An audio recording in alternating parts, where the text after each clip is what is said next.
Next up, we have the Senior Vice President of Global Retail, CRM, and Brand Marketing at Sony Corporation of America, a woman, Susan Jurevics, who I met, gosh, I don't know, a couple years ago now, and I'm just so pleased she's here to give us a case study on shifts in brand marketing from campaign to conversation. So please welcome Susan to the stage. How are you?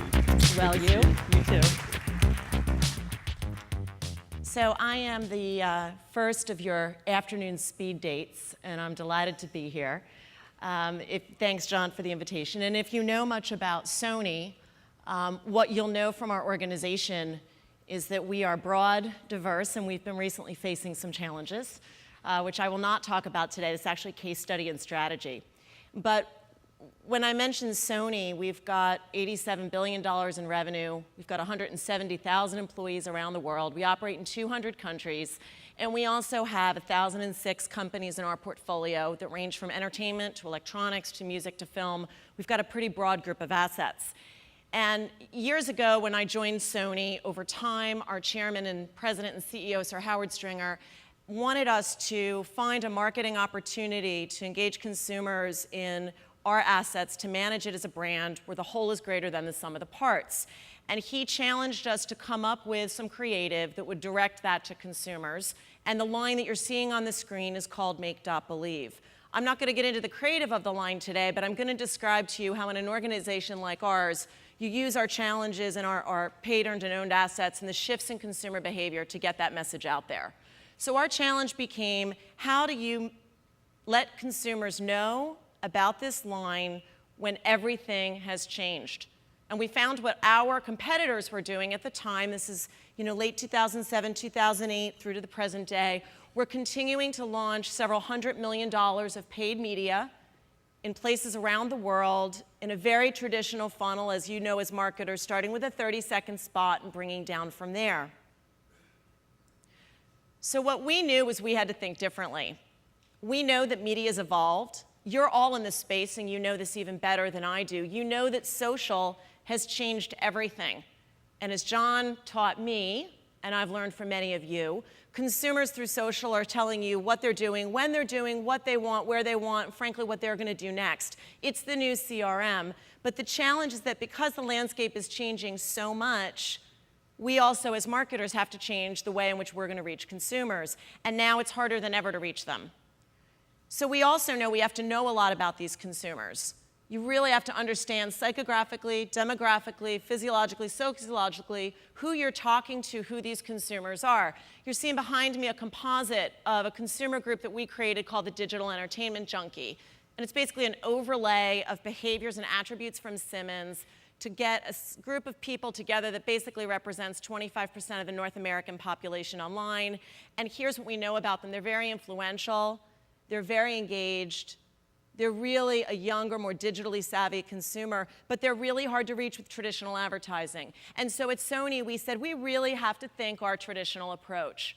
I won't read through everything on the screen during our speed date, but what you know is that as marketers, the traditional approach starts with a funnel mentality, and your 30-second spot and how you collapse above the line and below the line communications driven by the marketing department through your organization to deliver a message to consumers. And that's anywhere from a 6 to a 12-week flight in a campaign.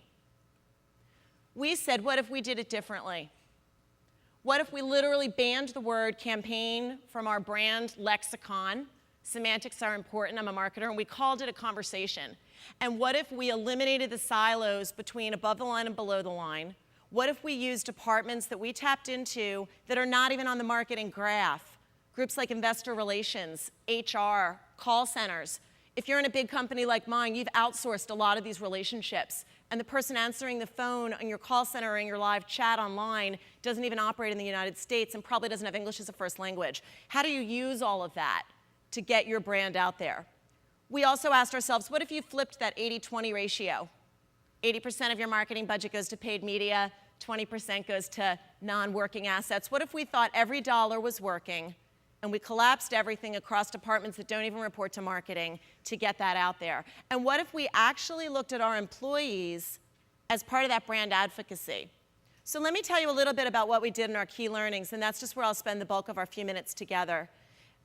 We did work to drive what we call an authentic dialogue with the DEJ. Authentic dialogue then got coined into brand conversation.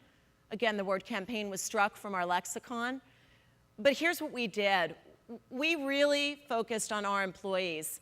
And that may sound crazy to you because doing so is usually an internal comms function and a function of human resources. But we looked at these 17,000 employees in North America and said, if I can't explain this concept to you, I am hopeless for the end consumer. We involved so many stakeholders in our company, which at Sony is an art and a science. We've got a lot of people to work with. We used a platform for us that went beyond a paid ad message or a PR component. We used the Consumer Electronics Show and a keynote from our chairman to deliver the message. And we've actually done that for the past 3 years. So there's a timing here, which I'll talk to you about in terms of importance. We collapsed our budgets, as I mentioned. Every dollar is a working dollar. And we literally used digital to drive the change. Whether or not my management, respectfully, as above 50-year-old white and Japanese men use digital, took a little encouragement. So here's what we learned. Employees are a really critical audience, and critical has two definitions for you. One, critical in terms of importance, and the other critical in terms of they're going to tell you everything. You make them a stakeholder, they're going to tell you what they think. We also learned that measurement is really key. And in our company, it's even more key because we speak in PowerPoint, and marketers speak in PowerPoint. So that combination of marketing and Sony speaking in PowerPoint means it's a very subjective review. And you actually have to utilize data and objectivity to neutralize the emotion that goes into something like this. We found that digital communication requires brands to really have an authentic voice. And it doesn't matter if it's a posting on Facebook, a tweet, someone in your call center or your live chat who's responding to an email that's directed at you that may have a north of 20% open rate. It's all the same thing. You have to find that voice and that tonality. And ultimately, shifting from that campaign to a conversation really requires a commitment on behalf of the organization to understand that this is not a 6 or 12-week campaign that has a spike, a start, a middle, and an end. This is actually an ongoing, always-on transition to marketing. And that actually requires skill sets that you might not even have in your organization today. And lastly, what we learned is that organizational change of this kind of magnitude for the company that we are takes time. So you have to have a tremendously strong vision, and you have to take a series of steps and incremental steps over time very consistently to pave your way to that vision that become very meaningful over time. So I'd invite you to join us on that journey. We're huge proponents now on the brand marketing side of things, literally moving from campaign to conversation. It's been about 9 months since I've heard that word uttered in our company of campaign, and I'm delighted to be here. Thanks for your time.